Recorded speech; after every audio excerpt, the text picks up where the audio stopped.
Good morning, students. Myself Raj Sharma from Jeevan Jyoti Global School. So class 12th, as our 7 chapter is going on. Last video में हमने 7.3 chapter के बारे में बात की थी. आज हम एक नई यूनिट स्टार्ट करने जा रहे हैं, that is 7.5.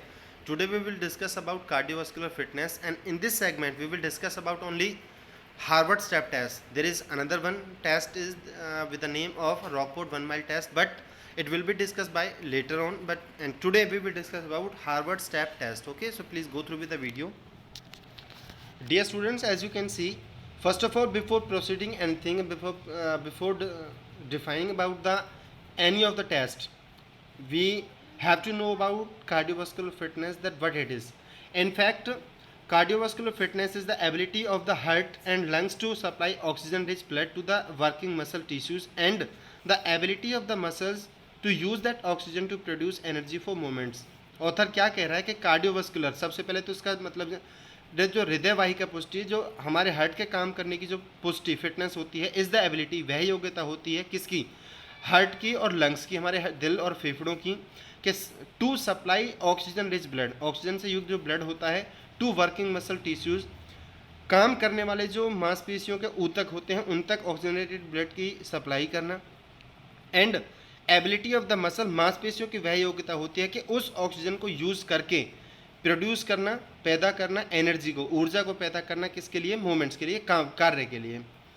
This type of fitness is required to sustain physical activity, or it can be said that cardiovascular fitness is essential for us to perform aerobic activities. Aerobic activities होती हैं वो लंबे time तक चलने वाली होती हैं, और ऑथर क्या कह रहा है कि इस तरह की जो पुष्टि की आवश्यकता होती है वो किसी भी शारीरिक गतिविधि को लंबे समय तक सुचारू रूप से करने के लिए ज़रूरत उसकी होती है. There are following test to measure cardiovascular fitness. अलग अलग कई सारे टेस्ट हैं, उन हम आज बात करने जा रहे हैं हार्वर्ड स्टेप टेस्ट के बारे में. Okay, it is a cardiovascular fitness that test, also called aerobic fitness test. ये it is cardiovascular fitness test के नाम से जानते हैं, और इसे दूसरा aerobic fitness test के नाम से भी इसे जानते हैं. किसको, हार्वर्ड स्टेप टेस्ट को. It was developed by Broha and others in 1943. 1943 में ब्रोहा और अन्य व्यक्तियों के द्वारा इसका निर्माण किया गया था, विकसित किया गया था इसे. It is use to measure the cardiovascular fitness by checking the recovery rate, कि किसी भी व्यक्ति का जो रिकवरी रेट है उसे मापकर किसी भी व्यक्ति की जो कार्डियोवास्कुलर फिटनेस है उसके मेजर किया जाता है. इक्विपमेंट रिक्वायर्ड, क्या क्या इक्विपमेंट चाहिए, उपकरण चाहिए. ए जिम बेंच और box of 20 inches for man and 16 inches for women. एक जिम का बेंच हो या कोई ऐसा बॉक्स हो जिसकी हाइट लड़कों के लिए 20 इंच हो, लड़कियों के लिए 16 इंच होनी चाहिए, और एक स्टॉप वॉच और एक cadence tap. Okay, procedure, the athlete stand in front of the bench और बॉक्स. कोई जो परफॉर्मर होता है वो उस बेंच बॉक्स के सामने खड़ा होगा. ऑन द कमांड गो, जैसे ही उसे गो की कमांड मिलती है, स्टार्ट की कमांड मिलती है, the athlete steps up and down on the bench और box at a rate of 30 steps per minute. तो वैसे तुरंत वो जो एथलीट होगा, जो परफॉर्मर होगा, वो एक स्टेप अप और एक स्टेप डाउन उस बेंच के ऊपर अपना एक एक स्टेपिंग करना स्टार्ट कर देगा, और उसका जो सीक्वेंस होगा वो क्या होगा, 1 second up and 1 second down for 5 minutes continuously. That will be 5 minutes into 30 steps, that is equal 150 steps in 5 minutes.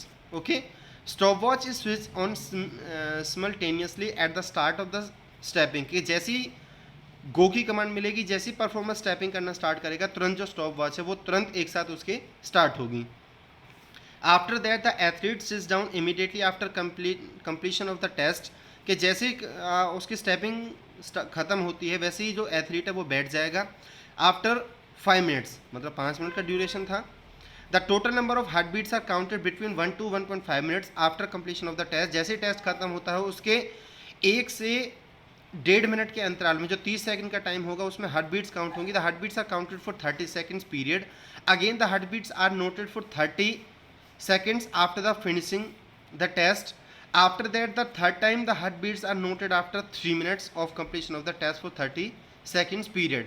मतलब कब करना है, जो फर्स्ट हार्ट बीट काउंट होंगी वो 1 to 1.5 में होंगी, सेकेंड जो होंगी वो 2 to 2.5 में होंगी, और 3 जो थर्ड टाइम होंगी वो 3 to 3.5 में होंगी.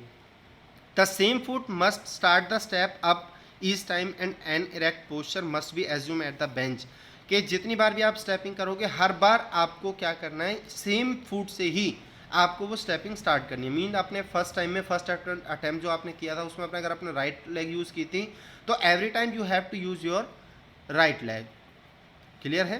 कैलकुलेशन, स्कोर की कैलकुलेशन किस तरीके से होती है इसमें बात कर लेते हैं। फिटनेस इंडेक्स स्कोर जिसे हम निकालना चाह रहे हैं, 100 into test duration in seconds divided by 2 into sum of heart beats in recovery period.